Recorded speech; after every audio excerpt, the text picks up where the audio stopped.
مجلسوں میں نور کہاں، روشنی کہاں،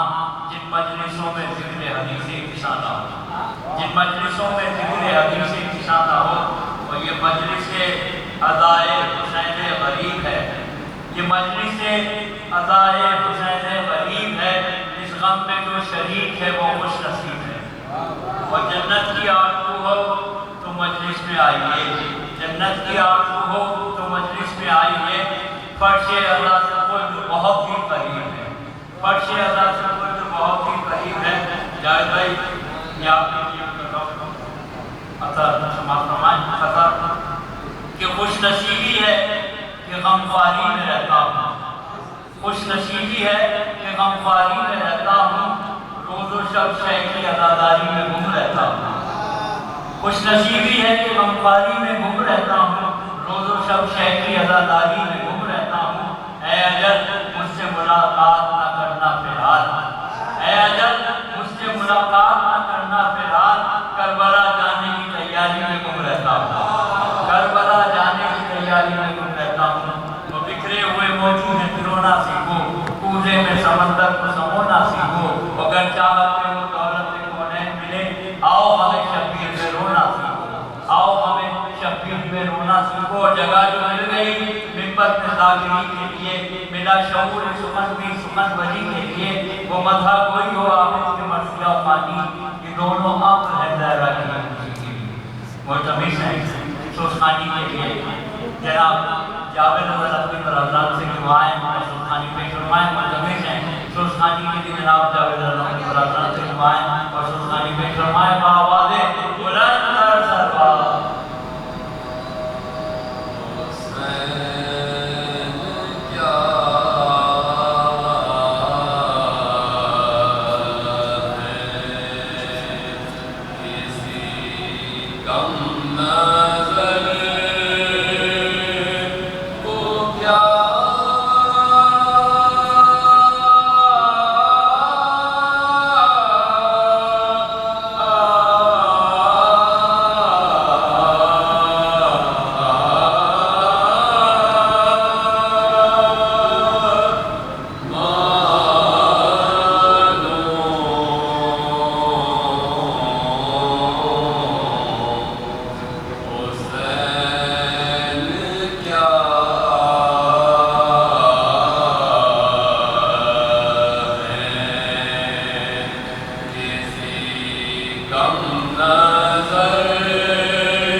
Lay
ماشاءاللہ سبحان اللہ جزاک اللہ یہ سجنات کا اللہ کی برادران جو کہ شہزادی سکینہ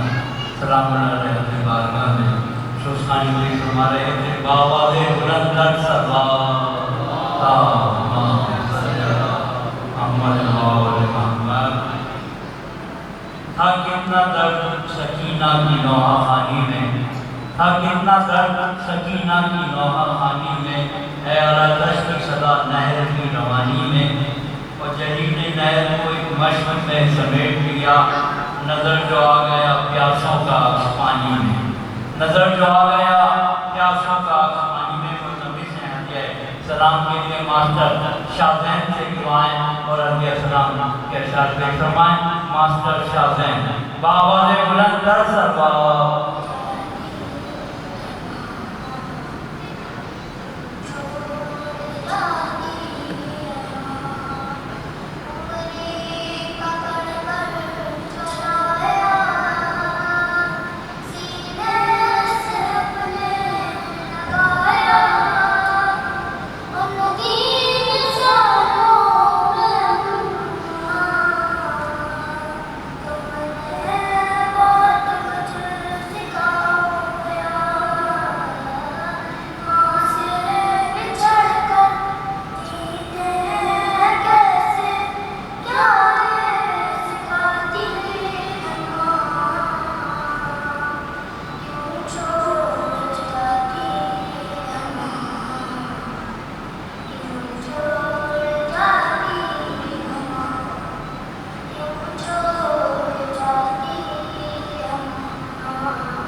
ماشاءاللہ، سبحان اللہ، جزاک اللہ۔ یہ تھے ماسٹر شاہ زین جو کہ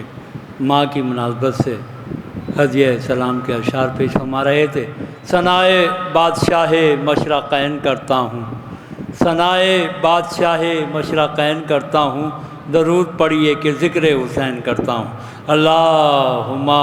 صلی علی محمد۔ جو حضرات پیچھے بیٹھے ہیں درود بھیجتے ہوئے آگے تشریف لے آئیں، بآواز بلند تر صلوات۔ آگے کافی گنجائش ہے، جو حضرات پیچھے بیٹھے ہیں ان سے گزارش ہے کہ آگے تشریف لے آئیں۔ لوری سے اپنی میرا مقدر بنا دیا، لوری سے اپنی میرا مقدر بنا دیا، رد بلا کا نسخہ اعظم بتا دیا، اور جب میری ماں نے چاہا میں زندہ رہوں سدا، اس نے مجھے علی علی کہنا سکھا دیا، اس نے مجھے علی علی کہنا سکھا دیا۔ ملتمس ہیں ہدیہ سلام کے لیے جناب وفا عباس صاحب سے کہ وہاں آئیں اور ہدیہ سلام پیش فرمائیں، بآواز بلند تر صلوات۔ شبیر کہے کہ رو دیجے،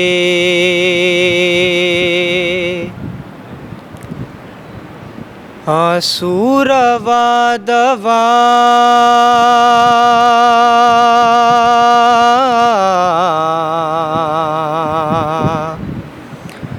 شبیر کہے کہ رو دیجے،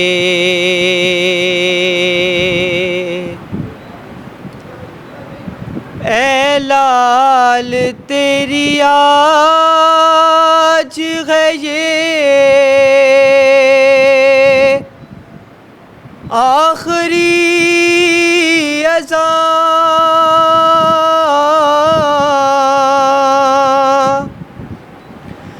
اے لال تیری آج ہے یہ آخری اذان،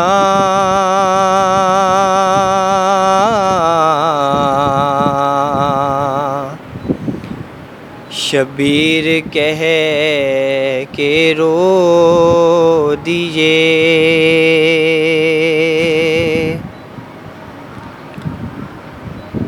اکبر تمہاری موت کا صدمہ سہوں گا میں،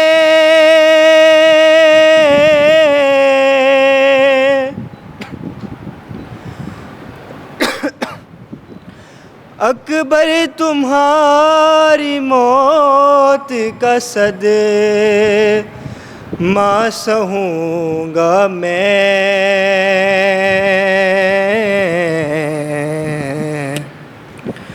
روئے گی بے کسی پہ زمین اور آسمان،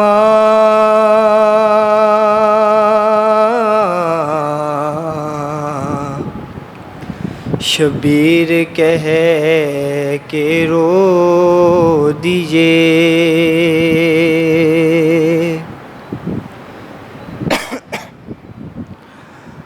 اکبر کی موت اس دل مضطر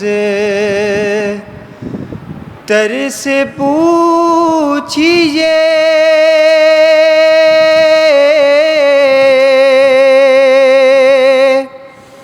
اکبر کی موت اس دل مضطر سے پوچھیے،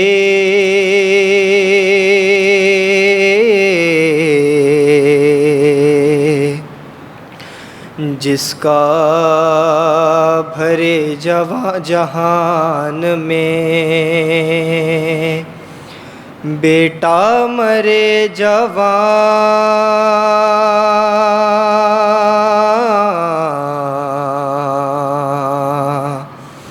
شبیر کہے کہ رو دیجے،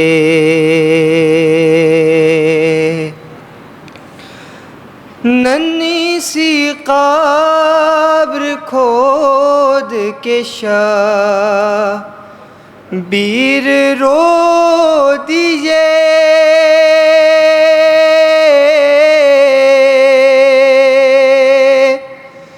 ارے ننھی سی قبر کھود کے شبیر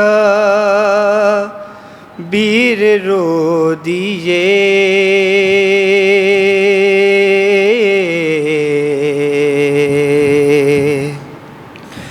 بیٹا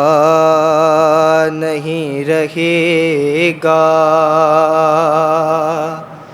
یہ بھی نشان تیرا،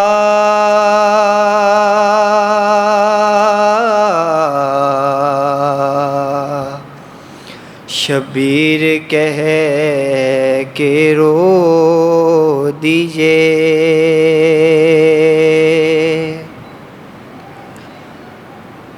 غازی تمہارے بعد میری جھک گئی کمر،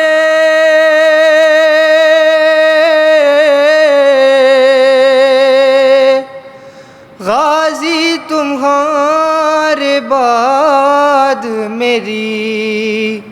جھک گئی کمر،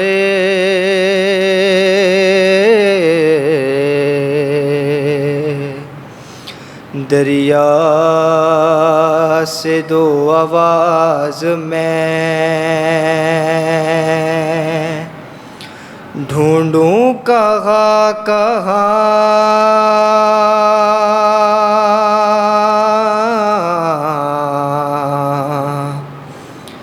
شبیر کہہ کے رو دیجئے۔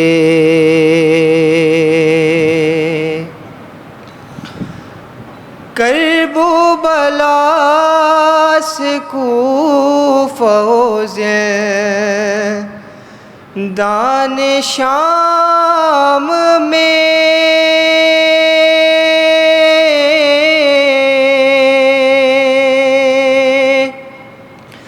کرب و بلا سے کوفہ و زندان شام میں،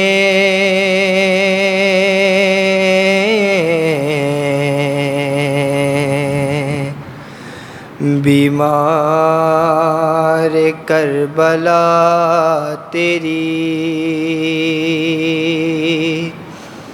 منزل کہاں کہاں،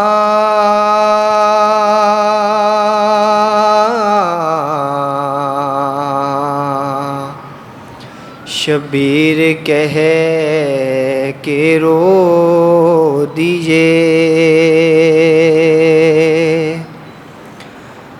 گلزار باغ شافع میں شر اجڑ گیا،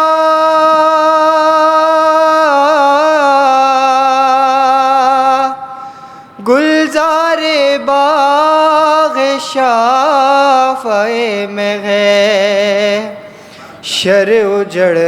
گیا،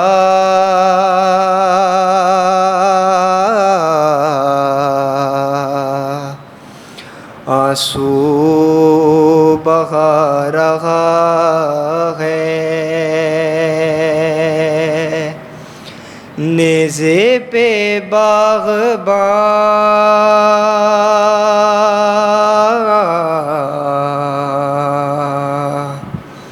شبیر کہہ کے رو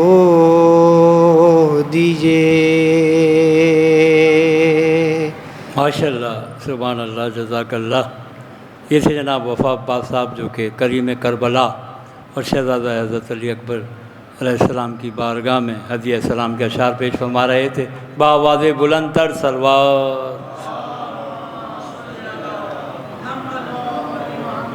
بسا ہوا ہے فضاؤں میں لہجہ اکبر، بسا ہوا ہے فضاؤں میں لہجہ اکبر، ہر ایک اذان میں شامل صدا حسین کی ہے، اور دعائے فاطمہ زہرا حسین کا عباس۔ ہاں یہ جو ہے علی اکبر دعا حسین کی ہے، ہاں یہ جو ہے علی اکبر دعا حسین کی ہے، اور جب تک جیوں حسین کی مجلس بپا کروں، جب تک جیوں حسین کی مجلس بپا کروں، آنسو بہاؤں اجر رسالت ادا کروں، لے جا رہا ہوں خاک شفا ساتھ اس لیے، لے جا رہا ہوں خاک شفا ساتھ اس لیے، جنت میں بھی زیارت کرب و بلا کروں، جنت میں بھی زیارت کرب و بلا کروں۔ خمسہ مجالس عزا کی چوتھی مجلس عزا سے خطاب کے لیے ملتمس ہیں حجت الاسلام والمسلمین علی جناب مولانا سید محمد عباس زیدی صاحب سے کہ وہ آئیں اور مجلس عزا سے خطاب فرمائیں بآواز بلند تر سلوات۔ الحمد للہ رب العالمین بارئ الخلائق اجمعین، الصلاۃ والسلام علی عبد اللہ ورسولہ وحبیبہ وصفیہ ونجیبہ سیدنا ومولانا ابی القاسم محمد صلی اللہ علیہ وسلم وعلی آل بیتہ الطیبین الطاہرین المعصومین المنتجبین، اما بعد فقد قال امام حسین علیہ الصلاۃ والسلام من کان فینا باذلا محجتہ معتنا علی نفس ذات اللہ فلیرحل معنا۔ درود پڑھیں محمد والے محمد کے ساتھ۔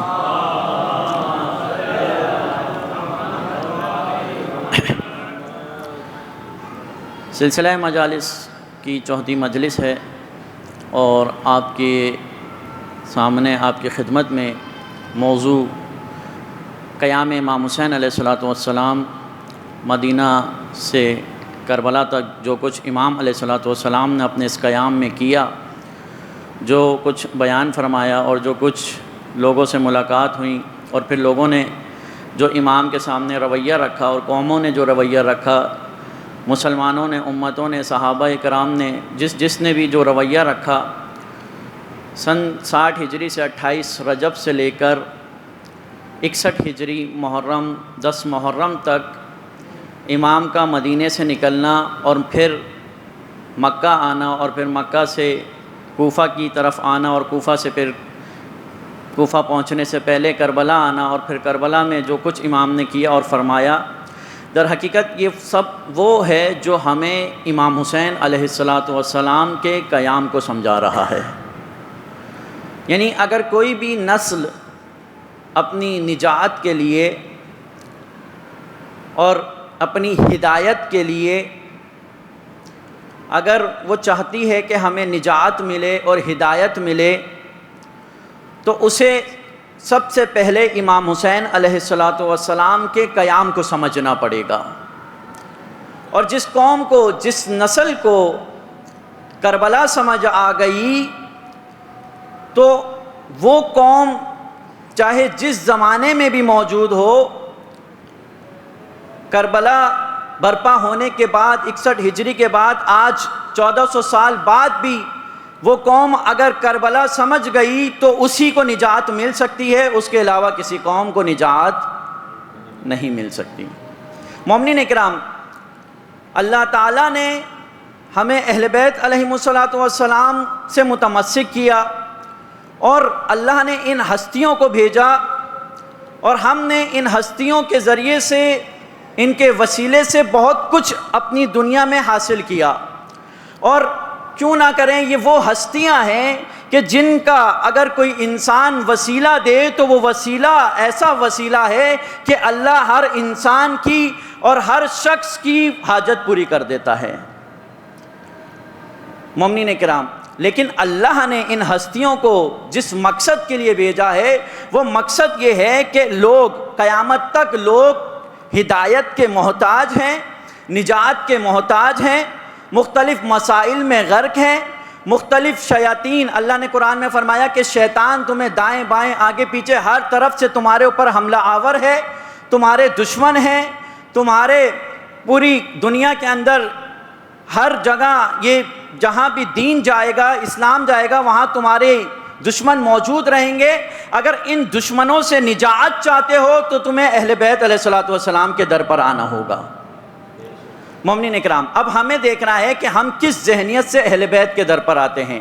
کیا ہم حاجتوں کی خاطر اہل بیت کے در پر آتے ہیں، یا ہم اس نجات کے لیے اہل بیت کے در پر آتے ہیں جس کے لیے اللہ نے اہل بیت کو ہم تک بھیجا ہے؟ ایک مرتبہ درود پڑھیں محمد وآل محمد کے ساتھ۔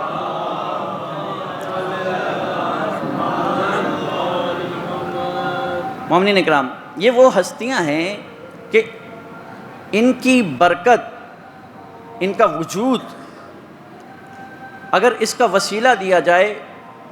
تو انسان کی ہر خواہش پوری ہوتی ہے، اور ہوئی ہے، اور آپ کو بھی اندازہ ہے اور تجربہ ہے۔ ایک شخص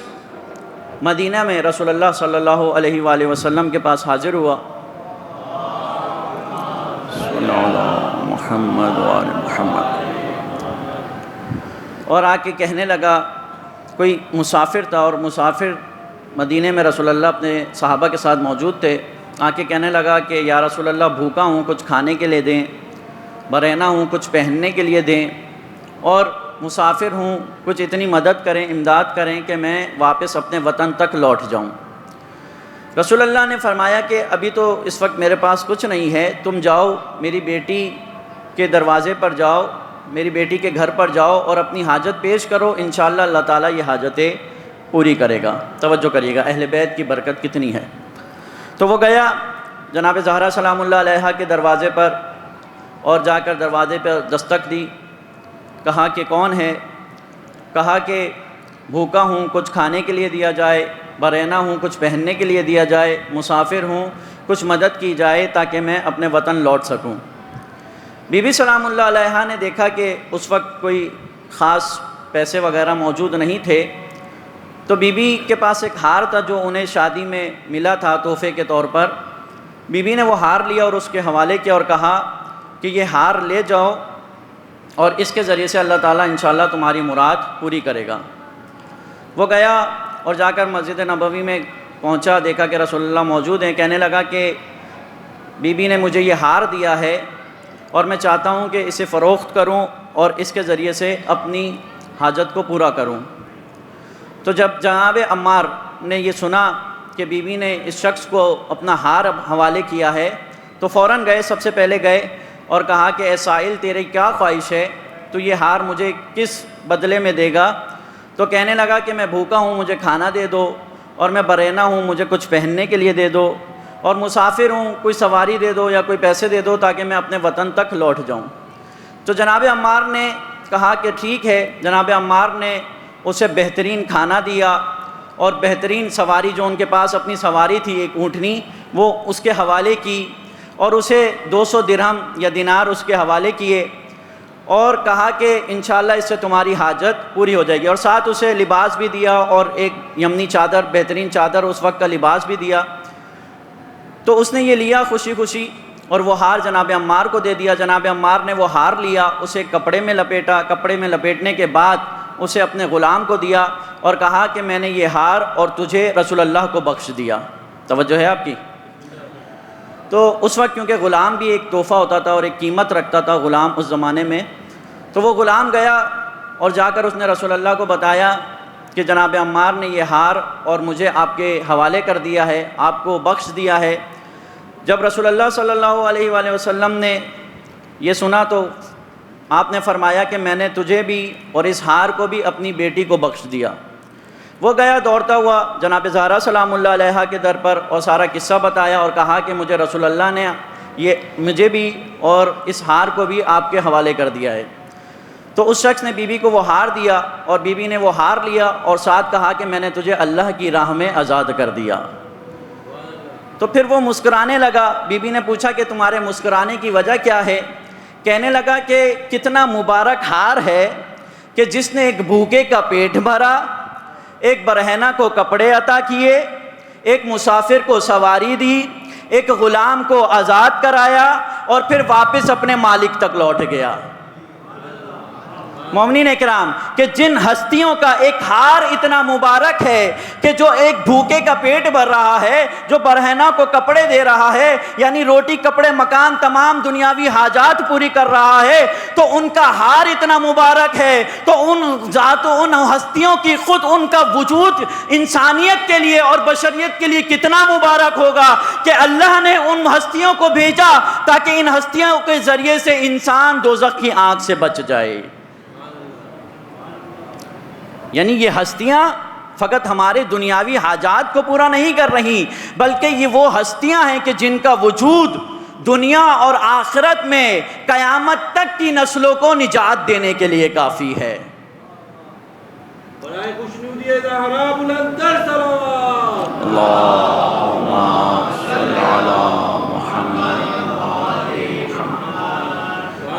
مومنین اکرام، یہ وہ ہستیاں ہیں، لیکن ہمیں یہ سوچنا ہے کہ یہ جو نجات اصل ہمارے لیے لے کر آئے ہیں وہ نجات دنیا اور آخرت کی نجات ہے، اور اسی نجات کی کشتی کا نام حسین ابن علی ہے، اور اسی کا ذکر سننے کے لیے ہم ماہ محرم اور ماہ سفر میں یہ اہتمام کرتے ہیں۔ لہٰذا حق بنتا ہے کہ جس کے ذکر کا ہم اہتمام کرتے ہیں اس کے اس قیام کے مقصد کو بھی سمجھیں، اور اس مقصد کو سمجھنے کے لیے جو ہمارے پاس بہترین منبع ہے، بہترین سورس ہے، وہ خود امام حسین علیہ السلام کا کلام مبارک ہے۔ درود پڑھیں محمد وآل محمد کی ذات پر۔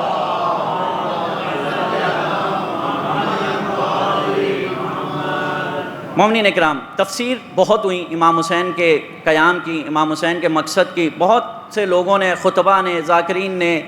اور مصنفین نے، کتابیں لکھنے والوں نے اپنے اپنے ذہن سے تفسیر کی ہے، لیکن اگر ہم چاہتے ہیں کہ امام حسین کے قیام کو سمجھیں، امام کے مقصد کو سمجھیں، امام کے مدینہ سے نکلنے کا مقصد سمجھیں، اور پھر امام کا مکہ میں رہنا اور پھر امام کا کربلا کی طرف رخ کرنا، اگر ہم چاہتے ہیں اس مقصد کو سمجھیں تو ہمیں امام کے کلام کی طرف رجوع کرنا پڑے گا۔ اور یہی پہلے بھی عرض کیا ہے کہ قانون ہے کہ ہم امام کے کلام سے امام کے مقصد کو سمجھ سکتے ہیں، اور کوئی ہمیں امام کے مقصد کو اتنا بہترین یا سمجھا ہی نہیں سکتا کہ جس طرح امام حسین علیہ السلام خود اپنے نکلنے کا مقصد ہمیں سمجھا رہے ہیں۔ مومنین اکرام، بہت سے لوگوں نے کوشش کی اپنے ذہنوں سے ائمہ کو سمجھنے کے لیے، اہل بیت کو سمجھنے کی، لیکن جب انہوں نے اپنے ذہن سے اہل بیت کو سمجھنا چاہا تو کیونکہ انسان ناقص ہے، اس کا ذہن ناقص ہے اور وہ ہستیاں بہت افضل ہیں، لہٰذا ناقص ذہن سے جب انسان نے کوشش کی تو بجائے اس کے کہ ان ہستیوں کو سمجھتا، ان کے بارے میں ہی گمراہی کا شکار ہو گیا۔ یہ غالی کون ہے؟ نصیری کون ہے؟ یہ وہ لوگ ہیں کہ جو اہل بیت کو سمجھ نہیں سکے، جو امیر المومنین کی ذات کو نہیں سمجھ سکے، اس ذات کو نہیں سمجھ سکے جو آیا تھا لوگوں کو مواحد بنانے کے لیے، جو آیا تھا توحید کا درس دینے کے لیے، جس کا چلنا پھرنا اٹھنا بیٹھنا سب کچھ توحید کی گواہی دیتا تھا، لیکن لوگوں نے اسی کو اللہ سمجھ لیا۔ کیوں؟ کیونکہ اپنے ذہن سے جب علی کو سمجھیں گے تو ہمیشہ گمراہ ہو جائیں گے۔ ایک شخص آیا امیر المومنین کے پاس اور کہنے لگا کہ مولا بہت بہادر ہیں۔ امام نے کہا کہ وہ کیوں؟ کہنے لگا کیونکہ آپ کسی سے ڈرتے نہیں ہیں۔ تو امام نے فرمایا کہ اگر نہ ڈرنا بہادری کا معیار ہے تو مجھ سے زیادہ بہادر تو ہو گیا۔ وہ کہنے لگا یہ کیسے مولا؟ تو امام نے فرمایا یہ بتا کہ میں وہ ہوں کہ جو اپنے رب سے ڈرتا ہوں، لیکن تو وہ ہے جب گناہ کرتا ہے تو اپنے رب سے بھی نہیں ڈرتا۔ تو نہ ڈرنا اگر معیار ہے تو میں تو مخلوق سے نہیں ڈرتا لیکن خالق سے ڈرتا ہوں، لیکن تو وہ ہے جو جب گناہ کرتا ہے تو اپنے خالق سے بھی نہیں ڈرتا۔ تو بہادری اگر یہ معیار ہے تو تو بہادر ہوا، کیوں؟ کیونکہ میں مخلوق سے ڈرتا ہوں اور تو خالق سے نہیں ڈرتا ہے۔ مومنین کرام، اپنے ذہن سے امیر المومنین کو سمجھ رہا تھا، لیکن اگر امیر المومنین کی سیرت میں آئے، امیر المومنین کی اگر سیرت کو پڑھے، واقعات کو پڑھے، امام کے اگر جنگوں کو دیکھے تو اسے سمجھ آئے گا کہ علی فقط تلوار چلانے والے کا نام نہیں ہے، فقط بہادری اسی نہیں کہتے کہ تلوار اٹھائی اور ہر ایک پر چلا دی، بلکہ علی ابن ابی طالب کی شجاعت یہ ہے کہ کبھی کبھار چلتی ہوئی تلوار کو روک لیتے تھے صرف اس لیے کہ خدا نہیں چاہتا ہے۔ یہ امیر المومنین کی شجاعت ہے۔ تو مومنین اکرام، شجاعت سمجھنی ہے تو علی کے کلام سے سمجھو، شجاعت سمجھنی ہے تو علی کی سیرت سے سمجھو، اور اگر تم نے امام حسین علیہ السلام کے قیام کو سمجھنا ہے، مقصد حسین کو سمجھنا ہے تو امام حسین کے کلام سے سمجھو۔ امام حسین علیہ السلام نے جو کچھ ارشاد فرمایا وہ سب کچھ در حقیقت ہمیں امام علیہ السلام کے مقصد کو سمجھا رہا ہے، اور اسی کلام میں آپ کے سامنے بہت سے کلام ان 3 دنوں میں بیان ہوئے۔ آج جو کلام میں نے آپ کے سامنے پیش کرنا چاہتا ہوں وہ امام حسین علیہ السلام کا مکالمہ اور امام کا خطاب ہے جو مکہ کے اندر امام علیہ السلام نے ارشاد فرمایا۔ امام حسین علیہ الصلوۃ والسلام جب مکہ میں آئے تو کل بیان ہوا تھا کہ مکہ میں ایک کام امام نے یہ کیا کہ مکہ میں بیٹھ کر امام نے، کیونکہ مکہ کا انتخاب اس وجہ سے کیا کہ امام مکہ اس وجہ سے آئے کہ مکہ مرکز تھا،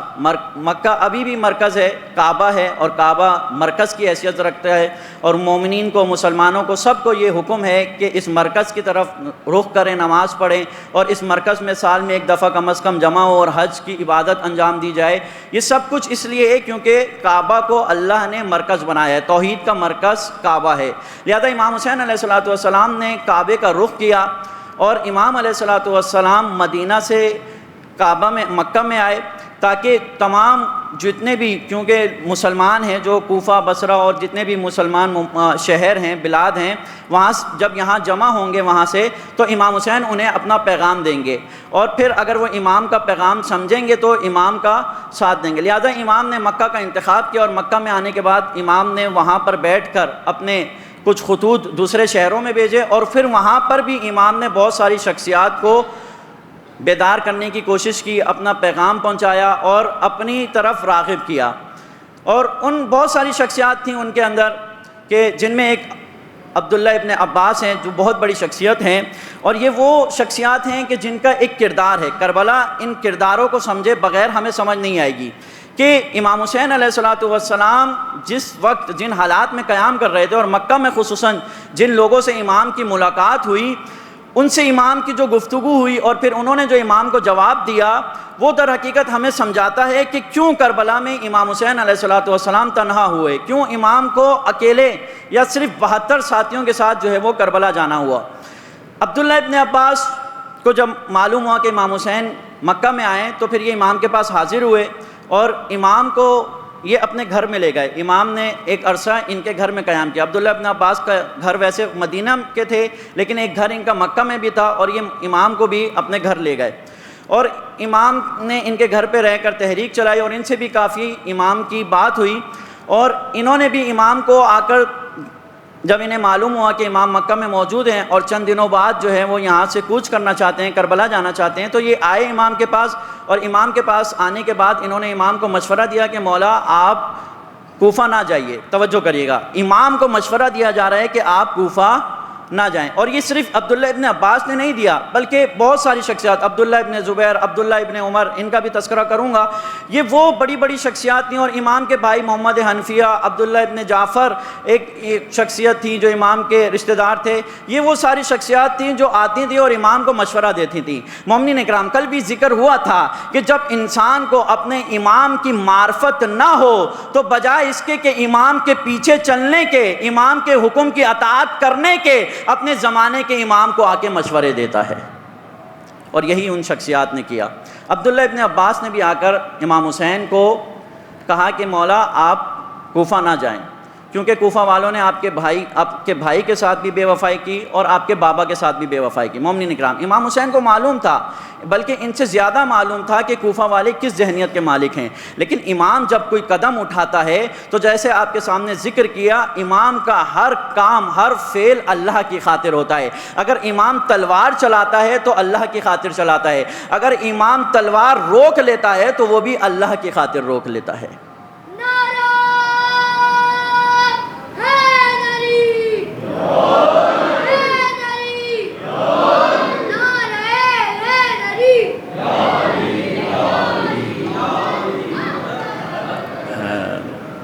مومنین اکرام، تو امام جو بھی قدم اٹھا رہا ہے وہ اللہ کی رضا سے اٹھا رہا ہے۔ امام جب مدینہ سے نکل رہے ہیں تو اللہ نے یہ حکم دیا ہے امام کو، اور ایسا نہیں ہے کہ امام نے کربلا میں آخری سجدے میں اپنے آپ کو اللہ کے حوالے کر دیا، نہ، بلکہ امام وہ ہوتا ہے کہ جس کی پوری زندگی اللہ کے حوالے ہوتی ہے، جس کی ہر سانس اللہ کی خاطر چل رہی ہوتی ہے، جس کا جینا اور مرنا دونوں اللہ کے لیے ہوتا ہے۔ لہٰذا امام نے یہ قیام کیا، اور امام کو لوگ آ کر مشورے دے رہے ہیں۔ ان میں ایک یہ شخصیت تھی عبداللہ ابن عباس۔ بنو ہاشم میں ایک بڑا طبقہ، عبداللہ ابن عباس، پہلے ہم اس شخصیت پہ نگاہ ڈالیں، اور آپ کے سامنے یہ بات بھی بیان ہو چکی ہے کہ ہم کربلا کو اس لیے ملاحظہ کر رہے ہیں تاکہ ہم اپنے زمانے میں اپنا کردار دیکھ سکیں کہ ہم آج اپنے زمانے کے امام کے متعلق کیا ذہنیت رکھتے ہیں اور کیا رویہ رکھتے ہیں۔ کیا ہم آمادہ ہیں اپنے امام کے لیے؟ مومنین اکرام، عبداللہ ابن عباس ایک بہت بڑی شخصیت تھی اور بنو ہاشم کے بڑے سرداروں میں ان کا شمار ہوتا تھا، اور یہ وہ شخص تھے جو حضرت امیر المومنین علیہ الصلوۃ والسلام کے خاص مشاور تھے۔ عباس ابن عبد المطلب جو بنو ہاشم کی شاخ میں سے تھے اور رسول اللہ کے کزن تھے، اور پھر ان کے بیٹے عبداللہ ابن عباس اور عبید اللہ ابن عباس، یہ دو ان کے بیٹے تھے جو امیر المومنین کے مشاور بنے، اور عبید اللہ ابن عباس جو امام حسن علیہ الصلوۃ والسلام کے مشاور بنے، اور امام حسن علیہ الصلوۃ والسلام نے ان کو اپنے فوج کا ایک دستہ دیا تاکہ امیر شام سے جا کر جنگ کریں، اور پھر انہوں نے خیانت کی، اور جو وہ پورا قصہ ہے کہ شام کی فوج نے، امیر شام نے ان کو دولت، عورت اور عہدے کی لالچ میں خرید لیا، اور پھر امام حسن علیہ الصلوۃ والسلام تنہا ہو گئے۔ اور دوسری طرف عبداللہ ابن عباس نے، ان کا کردار بھی بہت خوبصورت کردار تھا، امیر المومنین کے سیاسی مشاور تھے، جنگ صفین میں اور جنگ جمل میں، جنگ نیروان میں، ساری جنگوں میں یہ امام کے ساتھ رہے۔ لیکن پھر ایک وقت ایسا آیا کہ امیر المومنین کی حکومت کے اندر انہیں یہ احساس ہوا کہ اب ہمیں جو ہے وہ کب تک ہم آل ابی طالب، یعنی ابو طالب کی آل کی جو ہے وہ اندر رہیں گے، نیچے رہیں گے اور ان کا ساتھ دیتے رہیں گے، لہٰذا امیر المومنین کا تو انہوں نے ساتھ دیا، لیکن جب امام حسن کا دور آیا تو عبداللہ ابن عباس تاریخ میں نظر نہیں آتے، اور پھر جب امام حسین کا دور آیا تو پھر اس کے بعد ان کا ایک یہ کردار تھا کہ انہوں نے آ کر امام کو مشورہ دیا لیکن امام کے ساتھ نہیں گئے۔ توجہ ہے آپ کی، یہ وہی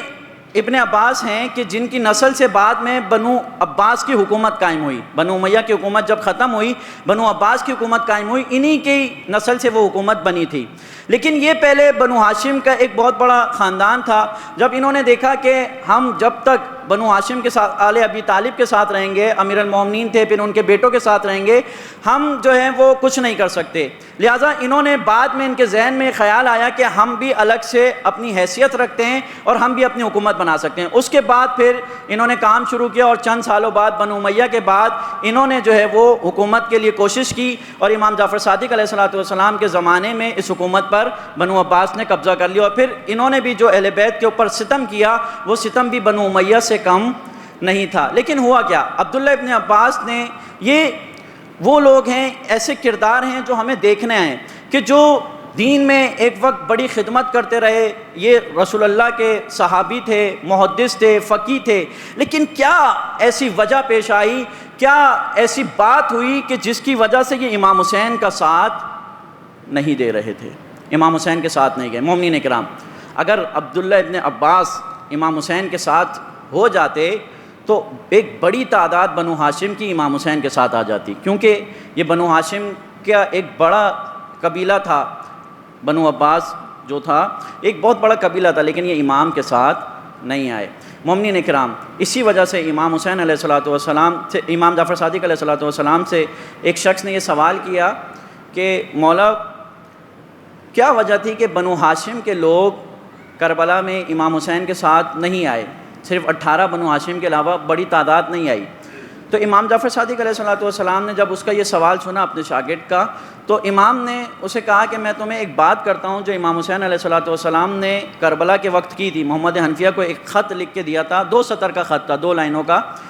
میں تمہیں وہ خط پڑھ کے سناتا ہوں، اور پھر مجھ سے اس کے بعد اس موضوع کے اوپر کوئی سوال دوبارہ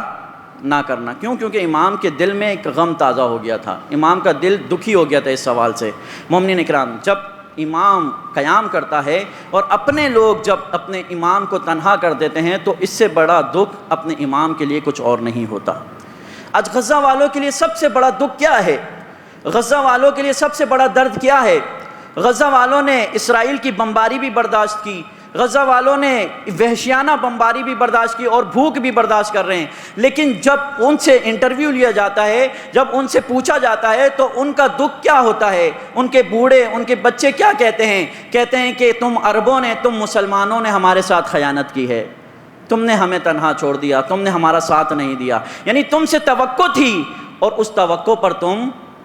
نہیں اترے۔ امام صادق علیہ الصلوۃ والسلام نے امام حسین کا وہ خط پڑھ کے سنایا کہ جس میں امام حسین علیہ الصلوۃ والسلام نے اپنے بھائی محمد حنفیہ کو یہ خط دیا کہ بنو ہاشم کے نام یہ خط ہے، اور اس میں امام نے فرمایا فَإِنَّ مَنْ لَاحِقَ فَاسْتَشْهَدَ وَمَنْ تَخَلَّفَ لَمْ يَدْرِكْ الْفَتْ، کہ جو بھی ہمارے ساتھ ملحق ہو جائے گا وہ شہادت پائے گا، کامیابی حاصل کرے گا، اور جس نے بھی ہم سے تخلف کیا یعنی جو ہم سے پیچھے رہ گیا، جو میری صدا پر لبیک نہیں کہے گا، جو میرے ساتھ کربلا میں نہیں آئے گا، تو امام نے لکھ دیا لم یدرک الفتح، وہ کبھی بھی کامیابی کا منہ نہیں دیکھ سکتا۔ مومنین اکرام، بہت یہ ایک تاریخ ہے کربلا، سمجھیں کربلا میں کیا کچھ ہوا، کیا کردار تھے، اور یہ سب کردار ہم دیکھیں اپنے زمانے میں آج کیا ہو رہا ہے۔ عبداللہ ابن عباس بھی بنو ہاشم کا ایک بڑا خاندان تھا، لیکن یہ امام حسین کے ساتھ نہیں آئے، اور انہوں نے امام حسین کو مشورہ دیا، یا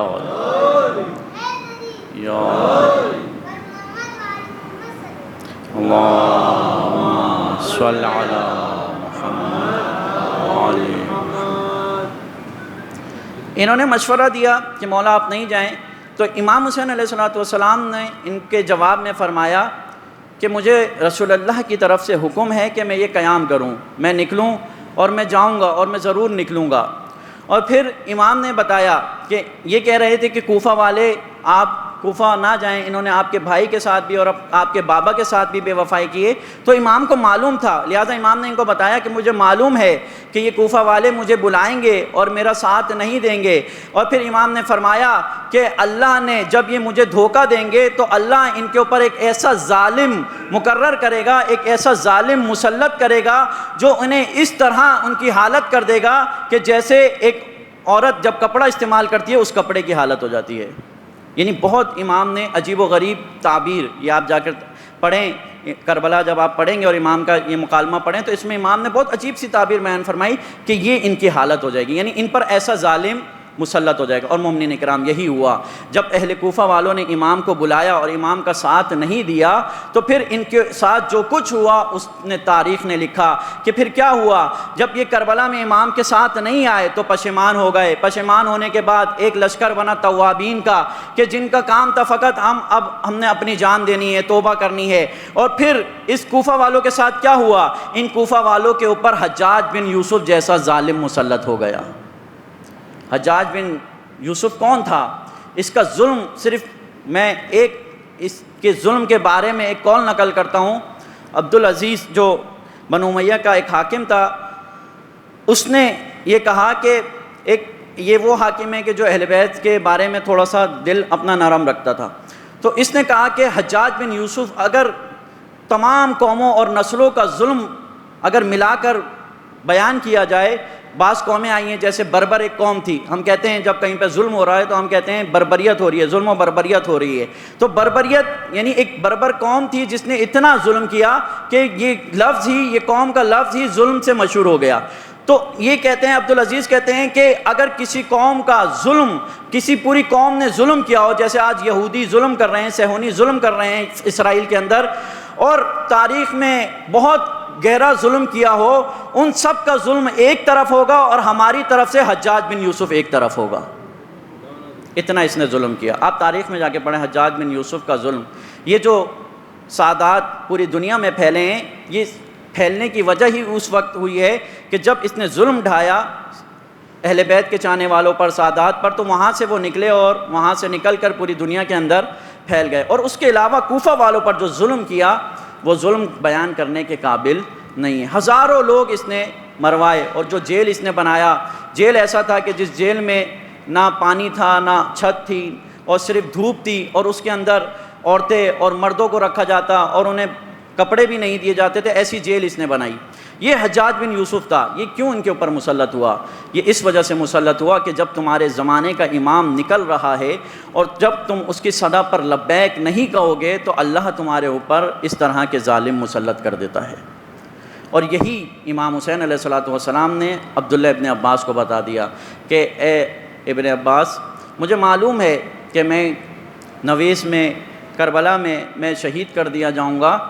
اور مجھے دھوکہ دیا جائے گا، اور یہ قوم مجھے دھوکہ دے گی، لیکن یہ یاد رکھنا اس قوم پہ بھی ایک ایسا ظالم مسلط ہوگا کہ اللہ اس قوم کو رسوا اور ذلیل کر دے گا۔ مومنین اکرام، اور پھر امام حسین علیہ السلام نے ابن عباس سے یہ ملاقات کی، اور پھر ابن عباس اپنے کاموں میں لگ گئے اور امام مکہ سے کوچ کر گئے۔ کچھ اور شخصیات بھی امام حسین علیہ السلام کے پاس مکہ میں آئیں کہ جنہوں نے امام کو مشورہ دیا کہ امام آپ جو ہیں وہ نہ جائیں، کربلا کوفہ نہ جائیں، کیونکہ ان میں سے ایک شخصیت عبداللہ ابن عمر ہیں۔ یہ بھی ایک عجیب و غریب کردار ہے کہ عبداللہ ابن عمر خلیفہ دوم کے بیٹے تھے، کہ جنہوں نے آ کر امام کو کہا کہ جب انہیں معلوم ہوا کہ امام کوفہ کا ارادہ رکھتے ہیں تو انہوں نے بھی آ کے کہا کہ مولا آپ کوفہ نہ جائیں، کیونکہ میں نے رسول اللہ سے سنا ہے،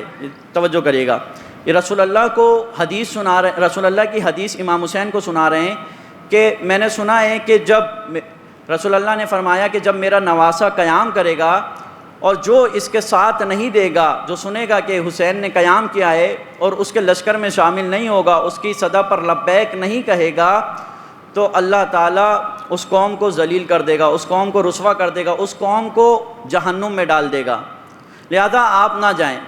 تو امام علیہ الصلوۃ والسلام نے بہت خوبصورت اس شخص کو جواب دیا اور فرمایا کہ اے عبداللہ تمہیں معلوم ہے کہ یہ دنیا کتنی حقیر ہے۔ امام جواب بھی بہت خوبصورت دے رہے ہیں اور اس کے اندر وجہ بھی بتا رہے ہیں کہ یہ امام کو مشورہ تو دے رہا ہے لیکن امام کے ساتھ کیوں نہیں آ رہا۔ امام نے فرمایا کہ تمہیں معلوم ہے کہ یہ دنیا کتنی حقیر ہے کہ جس نے ایک نبی خدا یحییٰ کا سر ایک بدکار عورت کے خدمت میں پیش کیا، صرف کس وجہ سے؟ اس بدکار عورت کو خوش کرنے کے لیے ایک نبی کا سر کاٹ کر اس کی سامنے پیش کیا گیا، اتنی پست ہے۔ اور پھر امام نے فرمایا کہ یہ بنی اسرائیل اتنے پست تھے اس دنیا کی وجہ سے کہ یہ دن میں ایک دن میں 70 انبیاء کا قتل کرتے تھے اور قتل کرنے کے بعد شام کے وقت اسی طرح کام میں مشغول ہو جاتے تھے جیسے انہوں نے کچھ کیا ہی نہ ہو۔ توجہ ہے آپ کی؟ یعنی دنیا کتنی پست ہے۔ آج آپ دیکھیں کہ آج ہم دیکھ رہے ہیں قتل و غارت، اپنی آنکھوں سے دیکھ رہے ہیں، سوشل میڈیا پہ دیکھ رہے ہیں اور روزانہ دیکھ رہے ہیں اور بہت عجیب و غریب منظر دیکھ رہے ہیں، لیکن دیکھنے کے بعد ان مسلمانوں کا، ان دنیا والوں کا کیا رویہ ہے؟ جیسے کچھ دنیا میں ہو ہی نہیں رہا ہے، جیسے کچھ بھی نہیں ہو رہا، ایک معمول ایک روٹین چل رہی ہے۔ یہ دنیا ہے۔ جب لوگ دنیا کے بندے بن جائیں، جب لوگ دنیا داری میں مشغول ہو جائیں تو پھر انہیں احساس ہی نہیں ہوتا کہ دین کے ساتھ کیا ہو رہا ہے، پھر انہیں احساس ہی نہیں ہوتا کہ زمانے کے امام کے ساتھ کیا ہو رہا ہے، پھر انہیں احساس ہی نہیں ہوتا کہ کتنی بڑی مصیبت اسلام کے اوپر ڈھائی جا رہی ہے۔ لہٰذا امام نے انہیں کہا کہ تم میرا ساتھ دو، اے عبداللہ ابن عمر میرا ساتھ دو۔ انہوں نے کہا کہ مولا مجھے اس سے باز رکھیں، میں آپ کا ساتھ نہیں دے سکتا۔ اور پھر انہوں نے تاریخ نے لکھا ہے، تاریخ طبری میں یہ آیا ہے کہ بہت عجیب سا ایک عمل کیا اور کہا کہ مولا اب آپ جانا ہی چاہتے ہیں تو آپ اپنی قمیض اوپر کریں، میں آپ کی اس جگہ پر چومنا چاہتا ہوں جہاں پر رسول اللہ بوسہ دیا کرتے تھے۔ توجہ ہے آپ کی؟ تو امام نے اپنی قمیض اوپر کی اور وہاں پر بوسہ دیا اور وہاں سے رو کر امام سے ودا ہو گئے، لیکن امام کے ساتھ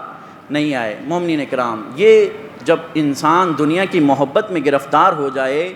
تو وہ اپنے امام کو تنہا چھوڑ دیتا۔ حدیثیں بھی سنی ہوئی، دیکھا ہوا بھی، رسول اللہ کا رویہ بھی دیکھا ہوا امام حسین کے بارے میں، لیکن امام کا ساتھ نہیں دیا۔ مومنین اکرام، یہ کون شخصیت تھی؟ یہ وہ شخصیت تھی کہ جب امیر المومنین حاکم بنے تو امیر المومنین کی حکومت میں کے بعد چند شخصیات نے امام کی بیعت نہیں کی، ان میں ایک یہ بھی تھے۔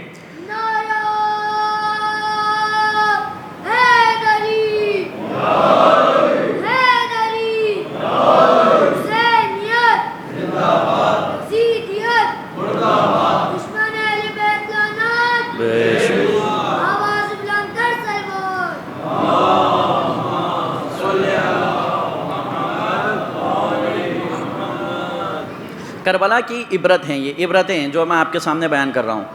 کہ یہ وہ شخصیت تھی جنہوں نے امام کے ہاتھ پر بیعت نہیں کی اور کہا کہ جب سب بیعت کر لیں گے تو میں بھی بیعت کر لوں گا۔ تو مالک اسلم نے کہا کہ مولا یہ بہانے کر رہے ہیں، اگر آپ کہیں تو میں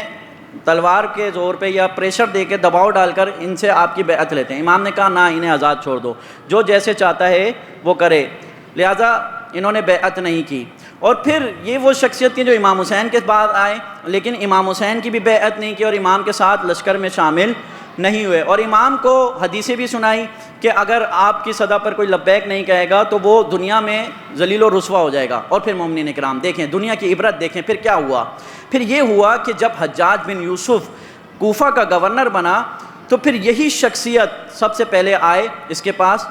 اور اس وقت رات کا وقت تھا، اور کہنے لگے کہ میں تمہاری بیعت کرنے آیا ہوں۔ اس نے کہا کہ اتنی جلدی کیا ہے، صبح بھی تم میری بیعت کر سکتے تھے۔ توجہ کریے گا، جب ولی خدا کے ساتھ یہ رویہ رکھے قوم، جب قوم دیکھے دین کے اوپر ظلم ہو رہا ہے اور اپنی آنکھیں بند کر لے، تو اللہ پھر اس کے ساتھ کیا کرتا ہے۔ یہ آئے اور کہا کہ میں آپ کی بیعت کرنا چاہتا ہوں، تو حجاج نے کہا کہ صبح بھی کر سکتے تھے۔ اس نے کہا کہ نہیں، میں نے رسول اللہ سے یہ حدیث سنی ہے کہ اگر کوئی حاکم کی بیعت کرے بغیر مر گیا، من ماتا ولم، یعنی اس حدیث کا اس طرح مفہوم ہے کہ اگر کوئی اپنے وقت کے حاکم کی، اسلامی حاکم کی بیعت کیے بغیر مر گیا تو ماتا میتتن جاہلیہ، وہ جاہلیت کی موت مرا، اور میں نہیں چاہتا کہ میں جاہلیت کی موت مروں۔ تو پھر حجاج بن یوسف بھی جانتا تھا کہ پھر ان لوگوں کو کیسے رکھا جاتا ہے، تو تاریخ میں یہ لکھا ہے، تاریخ کی باتیں، اس نے اپنے پاؤں سے اپنا لحاف میں لیٹا ہوا تھا اور لحاف سے اپنا پاؤں باہر نکالا اور کہا کہ میرے پاؤں سے بیعت لے لو، اور پھر اس طرح اللہ نے دنیا میں ان کو دکھایا۔ اور مومنین اکرام، جس نے بھی حسین ابن علی کو تنہا کیا، خذل کیا، اور زیارت ناموں میں آپ پڑھتے ہیں من خذل لعن اللہ من خذلا، کہ جس نے بھی امام حسین کو خذل کیا، تنہا کیا، خذل یعنی جس سے مدد کی توقع ہو اور وہ اپنے امام کی مدد نہ کرے، وہ مظلومین کی مدد نہ کرے، تو اس کو کہتے ہیں خذل کرنا، یعنی چھوڑ دینا۔ جس نے بھی امام کے زمانے کے امام کی نصرت نہیں کی، اپنے زمانے کے امام کو تنہا چھوڑ دیا، ظالموں کے رحم و کرم پر چھوڑ دیا، یزید کے رحم و کرم پر چھوڑ دیا، اللہ نے اس کو دنیا اور آخرت میں رسوا کر دیا۔ اور یہ وہ کردار ہیں، یہ وہ عبرت ہیں۔ انہی کرداروں میں ایک کردار عبداللہ ابن زبیر کا ہے۔ یہ کون سا کردار ہے؟ یہ بھی وہ تھے جو آئے امام کے پاس اور انہوں نے بھی امام کو مشورہ دیا کہ آپ کوفہ نہ جائیں، آپ کوفہ کی طرف نہ جائیں، آپ مکہ میں ہی رہیں، لیکن یہ دل سے مشورہ نہیں دے رہے تھے۔ اور امام نے اس کا ذکر بھی کیا کہ جب انہوں نے امام کو کہا کہ آپ مکہ میں ہی رہیں، تو امام نے فرمایا کہ میں نہیں چاہتا، توجہ کریے گا، امام نے فرمایا کہ میں نہیں چاہتا کہ میری وجہ سے، امام نے ایک حدیث اپنے بابا سے نقل کی، امام علی سے، کہ انہوں نے فرمایا تھا کہ ایک مینڈے کی وجہ سے، مینڈا یعنی بھیڑ جو ہوتی ہے اس کو کہتے ہیں، ایک بھیڑ کی وجہ سے، دمبے کی وجہ سے کعبے کا، مکہ کا تقدس پامال ہوگا۔ اور امام نے فرمایا میں نہیں چاہتا وہ مینڈا بنوں، اور امام نے فرمایا مجھے پسند ہے کہ میں مکہ سے ایک بالشت باہر مارا جاؤں، اور مجھے اس سے بھی زیادہ پسند ہے کہ میں مکہ سے 2 بالشت باہر شہید کر دیا جاؤں، لیکن میں مکہ کا تقدس پامال نہیں کرنا چاہتا۔ مومنین اکرام، اور تاریخ نے دکھایا کہ یہ وہی شخص تھے جن کی وجہ سے مکہ کا تقدس پامال ہوا، عبداللہ ابن زبیر۔ یہ چاہتے تھے کہ امام مکہ میں نہ رہیں، کیونکہ اگر امام مکہ میں رہیں گے تو ان کی شخصیت کو وہ حیثیت نہیں ملے گی، وہ مقام نہیں ملے گا، لیکن اوپر سے امام کو ظاہری طور پر مشورہ دے رہے تھے، اور امام نے ان کو بتا دیا، دوسرے لفظوں میں بتا دیا کہ تمہاری وجہ سے اس شہر کا تقدس پامال ہوگا۔ مومنین کرام، 2 طرح کے لوگ ہوتے ہیں، ایک وہ لوگ ہوتے ہیں جو دین کی خاطر اپنا خون پیش کرتے ہیں، جو دین کی خاطر اپنی اولادیں پیش کرتے ہیں، جو دین کے اوپر اپنا سب کچھ نچھاور کر دیتے ہیں، لیکن عبیداللہ ابن زبیر ان کرداروں میں سے ہے، اور کربلا ہمیں یہ مقام عبرت بتا رہی ہے کہ عبداللہ ابن زبیر جیسا نہ بننا، یعنی یہ وہ کردار ہے کہ جو دین پر نچھاور نہیں ہوتا بلکہ دین کو اپنے مقاصد کے لیے استعمال کرتا ہے۔ اور انہوں نے دین کو اپنے مقاصد کے لیے استعمال کیا، اپنے یعنی مکہ کو ڈھال بنایا، کعبہ کو ڈھال بنایا، اور کعبہ کو ڈھال بنا کر اپنا تحفظ کیا، اور امام نے یہ پیشن گوئی ان کو کر دی تھی۔ اور یہ کردار وہ کردار ہے، اور انہی کرداروں میں سے ایک کردار عبداللہ ابن متی کا ایک کردار ہے۔ یہ کون سا کردار ہے؟ یہ وہ کردار ہے جو اہل بیت سے اپنی حاجتیں تو لیتا ہے، لیکن اہل بیت کی خاطر، اہل بیت کے لیے دین کے اوپر اپنی جان نثار کرانے سے کتراتا ہے۔ مومنین کرام، عبداللہ ابن متی یہ کون سا کردار ہے؟ یہ وہ کردار ہیں کہ جب ان کی امام سے ملاقات ہوئی تو انہوں نے بھی امام سے پوچھا کہ کہاں جانے کا ارادہ ہے۔ ان کی ملاقات امام سے مکہ سے باہر ہوئی تھی، جب امام مدینہ سے نکلے تھے تو اس وقت ان کی ملاقات امام سے ہوئی، تو امام سے انہوں نے پوچھا کہ کہاں جانے کا ارادہ ہے؟ امام نے کہا کہ میرا ابھی مکہ جانے کا ارادہ ہے، اور اس کے بعد پھر میں استخارہ کروں گا، یعنی اللہ سے طلب خیر کروں گا، اور پھر جو ہے وہ جہاں اللہ چاہے گا وہاں جاؤں گا۔ مومنین کرام، امام کو معلوم تھا میں نے کربلا جانا ہے، اور امام اس سے پہلے مدینہ سے نکلنے سے پہلے ام سلمہ کو بھی بتا کر آئے تھے، اور امام اپنی یہ بات کئی جگہ اظہار کر چکے تھے کہ میرا شہادت کا مقام کون سا ہوگا، لیکن امام نے انہیں بتانا پسند نہیں کیا کہ میں کربلا جا رہا ہوں، کیونکہ امام کو معلوم تھا کہ یہ وہ لوگ ہیں جو اپنی دنیا میں رچ بس گئے ہیں، جو دنیا تو دین سے بناتے ہیں، جو اسلام کے نام پر اپنی شخصیت تو بناتے ہیں، لیکن جب وقت آتا ہے اسلام کی خاطر قربانی دینے کا تو اس وقت یہ پیچھے ہٹ جاتے ہیں۔ لہذا جب امام جانے لگے تو پھر انہوں نے امام سے کہا کہ مولا یہ میرا کنواں ہے، اور آپ مبارک شخصیت ہیں، رسول اللہ کے نواسے ہیں، آپ ایک عظیم ہستی ہیں، اور آپ کی دعا اللہ رد نہیں کرتا، میرے اس کنویں میں پانی تھوڑا ہو گیا ہے اور کھارا پانی ہے۔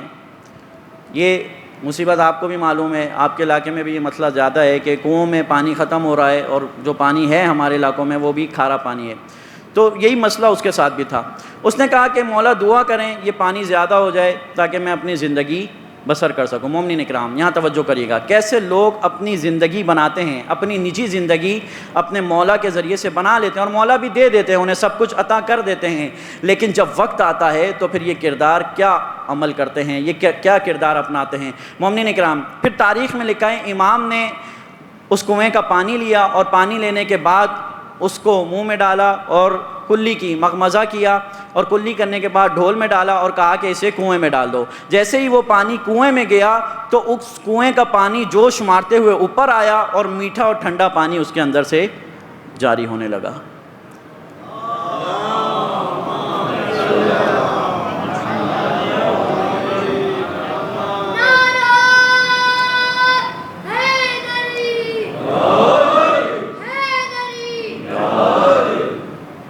اور پھر اس طرح اس نے کاروبار کیا، پانی اس وقت بہت قیمتی چیز تھی،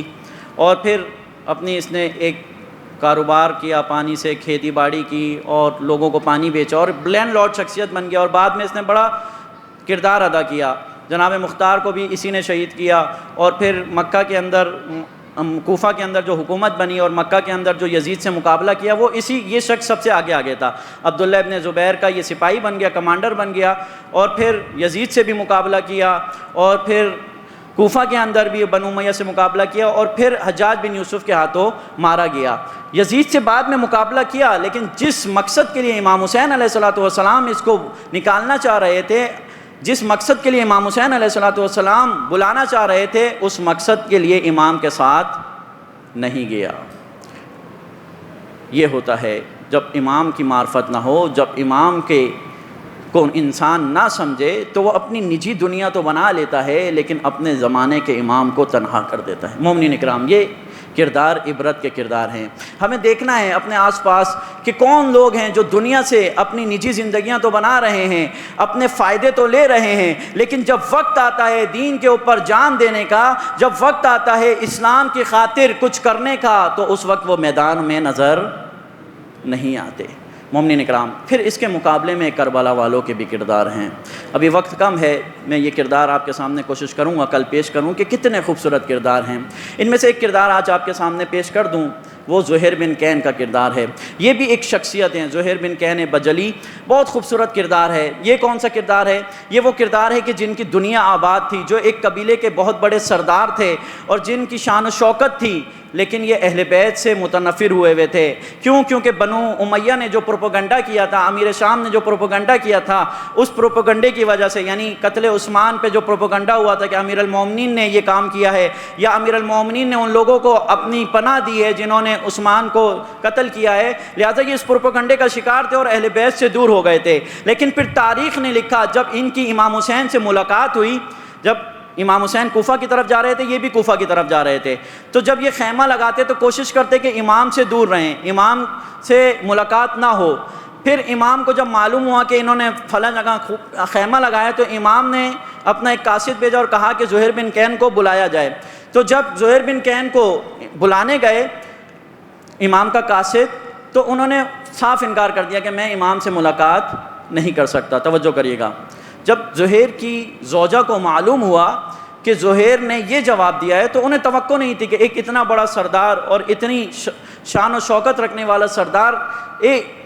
نواسہ رسول کو یہ جواب دے رہا ہے کہ میں نہیں آ رہا۔ مومنین اکرام، پھر زوجہ نے انہیں اکسایا۔ مومنین اکرام، یہ بھی ایک خواتین ایک کردار رکھتی ہیں۔ خواتین کا کربلا میں بہت منفرد کردار ہے۔ ایک خواتین کا کردار کربلا میں عبرت کا کردار ہے، یعنی جو کوفہ میں خواتین نے ایک کردار بنایا کہ جب مسلم بن عقیل نے قیام کیا تو ابن زیاد نے ان عورتوں کو جمع کیا، اور جمع کرنے کے بعد یہ کہا کہ اگر تم نے اپنے مردوں کو نہ بلایا تو میں ایسی سزا دوں گا کہ تم قیامت تک یاد رکھو گے۔ پھر اس کے بعد یہ عورتیں آئیں اور کسی نے اپنے شوہر کا ہاتھ پکڑا، کسی نے اپنے بھائی کا ہاتھ پکڑا، کسی نے اپنے داماد کا ہاتھ پکڑا، اور مختلف عورتیں آئیں اور پکڑ کر اپنے شوہروں کو گھروں میں لے گئیں اور مسلم بن عقیل کو تنہا کر دیا۔ یہ کردار تھا جو منفی کردار تھا، جو ہمیں کربلا کی تاریخ میں ملتا ہے۔ لیکن ایک کردار خواتین کا یہ بھی تھا کہ جب امام حسین علیہ السلام نے بلایا، طلب کیا، تو زوجہ حبیب کی صورت میں یہ کردار سامنے آیا، زوجہ زہیر بن کین کی صورت میں یہ کردار سامنے آیا، اور پھر اس سے بڑھ کر جناب زہرا اور جناب زینب سلام اللہ علیہا اور جناب ام کلثوم کی صورت میں یہ کردار سامنے آیا کہ جنہوں نے کربلا کے قیام کو، کربلا کے مقصد کو پوری دنیا تک پھیلایا ہے۔ خواتین بھی ایک کردار رکھتی ہیں۔ کربلا صرف مردوں سے مختص نہیں ہے، تمام بشریت۔ امام نے جو قافلہ بنایا، جو لشکر بنایا، وہ عورت، مرد، بچہ، بوڑھا سب اس کے اندر شامل کیے، اور یہ بتانے کے لیے کہ جب اسلام پر کوئی مصیبت آ جاتی ہے تو پھر ہر طرح کا کردار اسلام کو بچانے کے لیے ادا کیا جا سکتا ہے، اور اس میں خواتین کا کردار تھا۔ زہیر بن کین کی زوجہ کا یہ کردار بہت عظیم کردار تھا۔ انہوں نے کہا کہ یہ تم نے کیسا جواب دیا؟ کہ کیسے ہو سکتا ہے کہ تمہیں نواسہ رسول بلا رہا ہے اور تم جواب نہیں دے رہے؟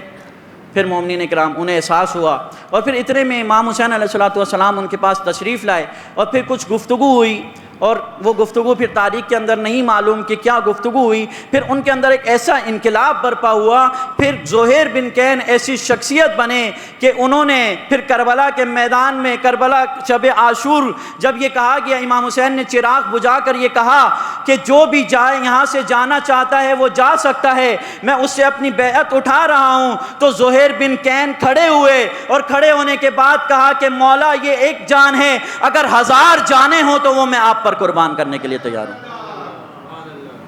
نعرہ حیدری، محمد آل محمد صلوات۔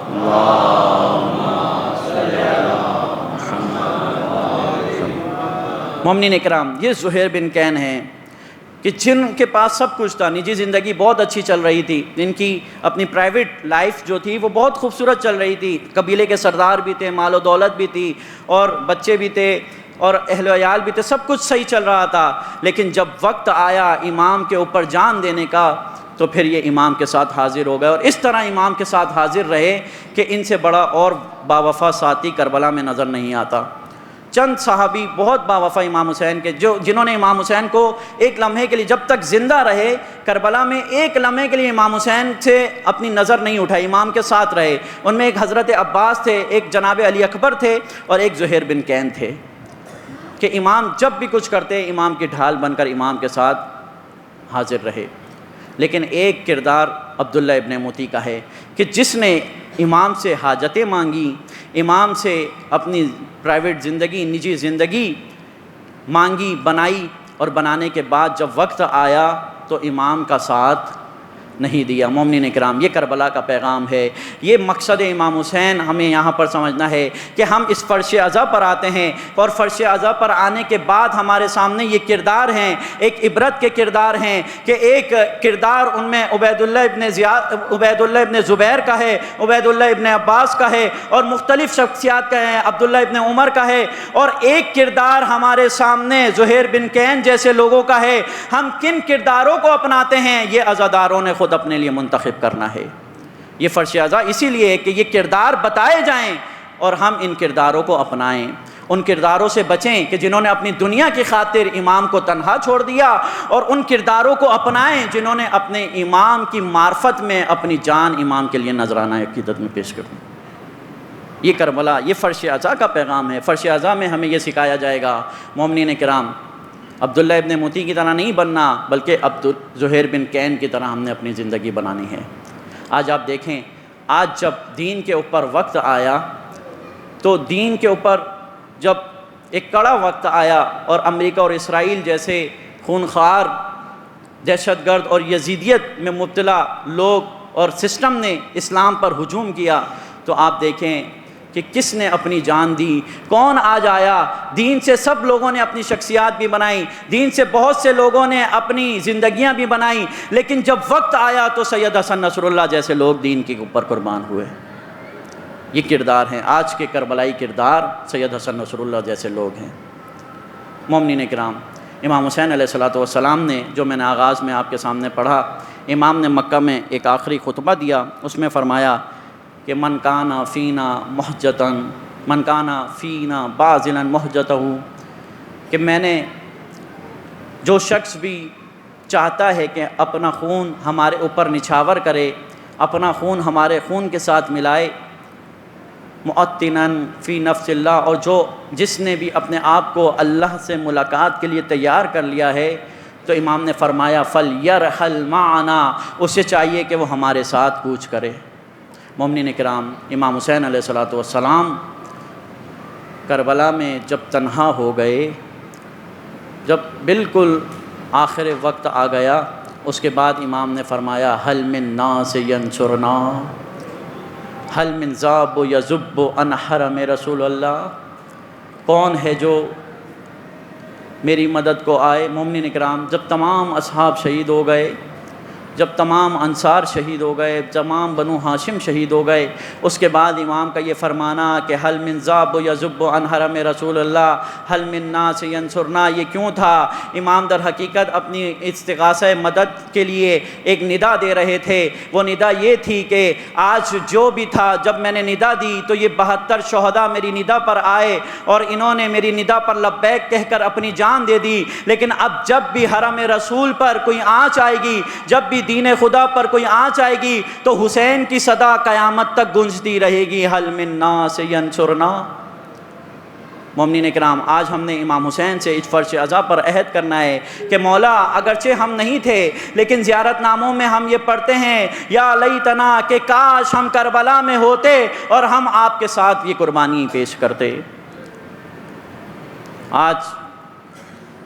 ہم نے اس فرش عزا پہ اپنے مولا سے یہ عہد کرنا ہے کہ مولا، ہمیں آپ سے حاجتیں نہیں، بلکہ آپ جب دین کے لیے پکاریں گے تو ہم ہمیشہ میدان میں حاضر ہو جائیں گے۔ عزادارو، جو امام کی معرفت رکھتے تھے وہ دین میں میدان میں حاضر ہو گئے، اور انہوں نے اپنی جان امام کے سامنے امام کے لیے پیش کر دی۔ اور پھر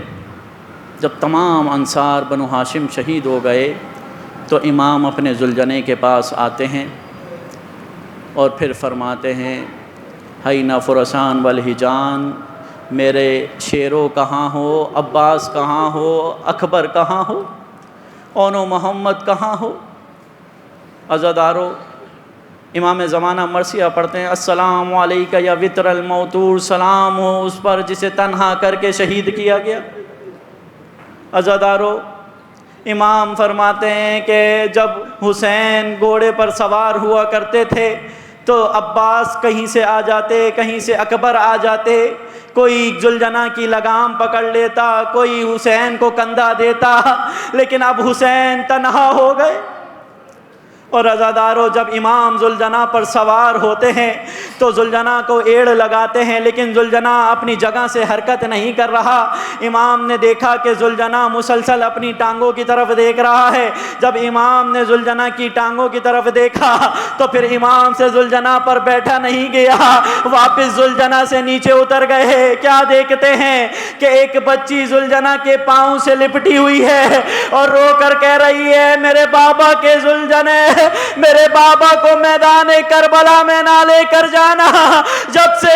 سے صبح سے کوئی میدان کربلا میں گیا ہے وہ واپس نہیں آیا۔ عزادارو امام سکینہ کو اپنی گود میں لیتے ہیں اور کہتے ہیں سکینہ تو اس وقت روئے گی تو بابا کس طرح میدان میں جائیں گے؟ سکینہ تو نے رونا ہے لیکن تیرے رونے کا مقام یہ نہیں ہے، تو نے ابھی بازاروں میں رونا ہے، تو نے زندانوں میں رونا ہے۔ عزادارو امام نے سکینہ کو اپنے ہاتھوں سے لے کر جناب زینب کے حوالے کیا اور کہا کہ بہن زینب یہ میری بچی ہے، میری لاڈلی ہے، جب اسے نیند آیا کرتی تھی تو یہ اپنے بابا کے سینے پر سو جایا کرتی تھی، بہن زینب جب اسے نیند آئے تو اپنا سینہ پیش کر دینا۔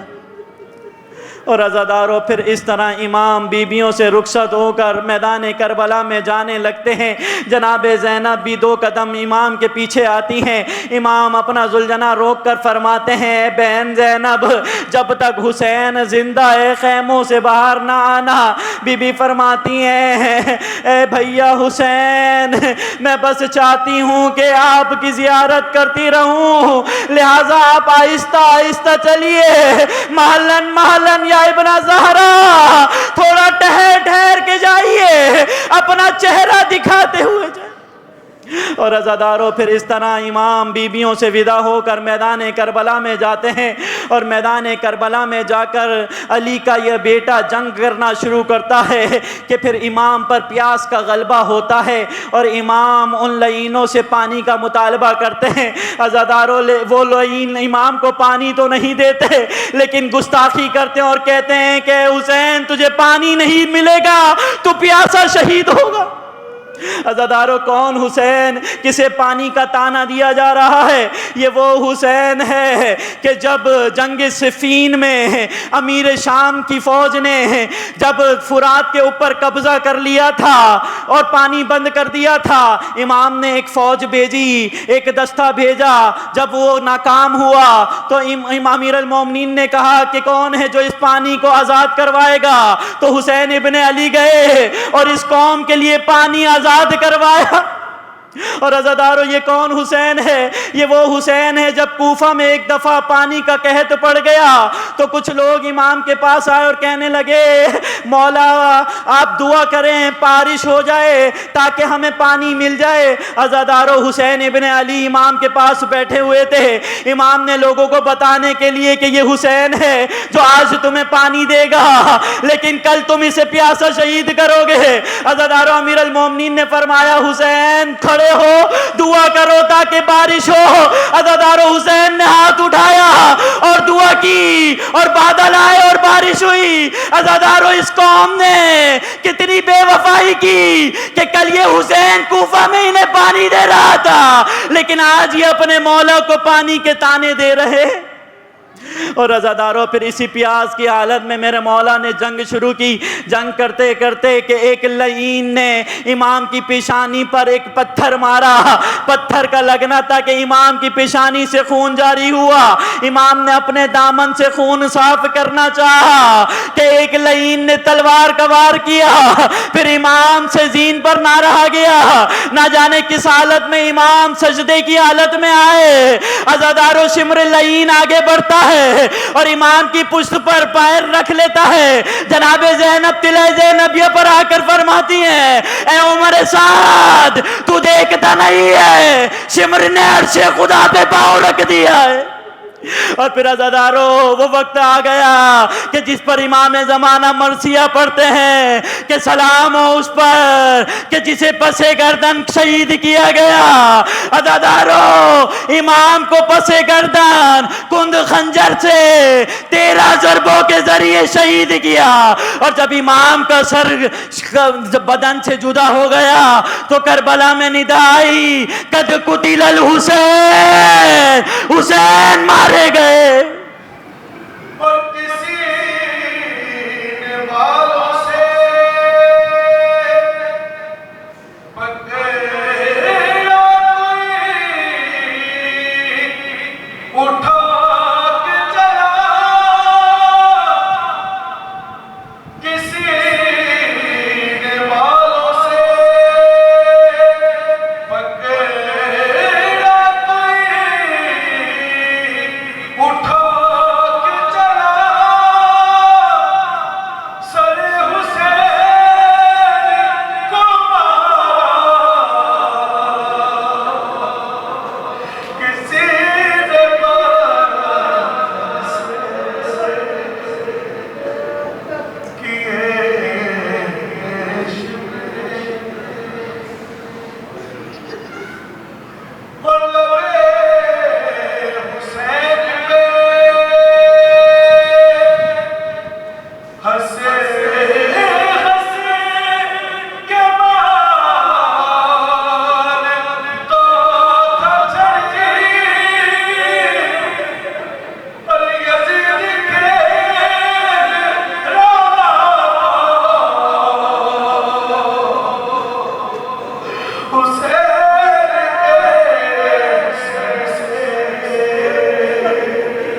کے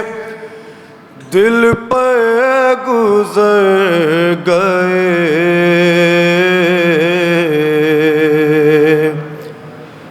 کیا کیا ستم حسین کے دل پہ گزر گئے، کیا کیا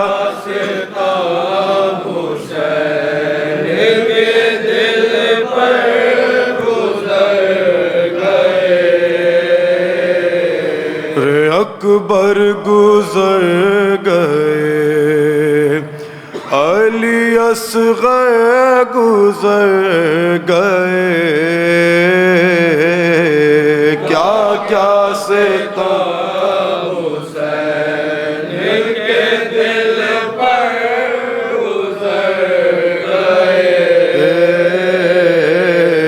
کیا کیا ستم حسین کے دل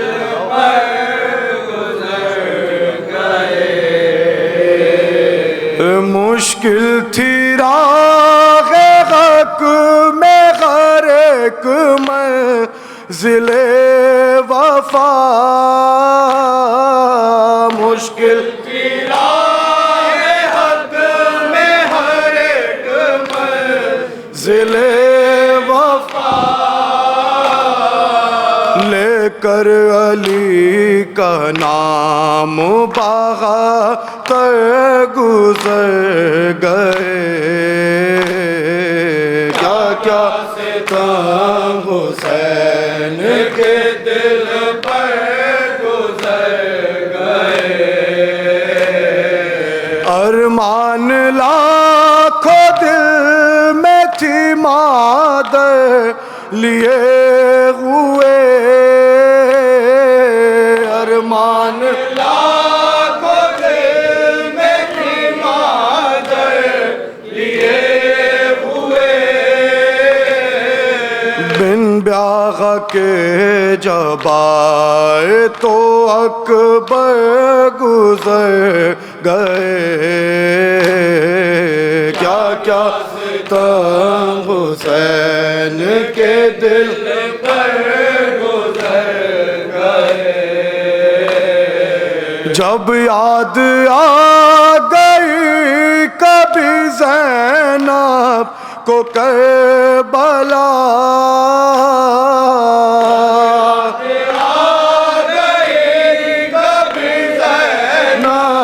کو کربلا، کیا کیا نظر کے سامنے منظر گزر گئے، کیا کیا ستم حسین کے دل پر گزر گئے،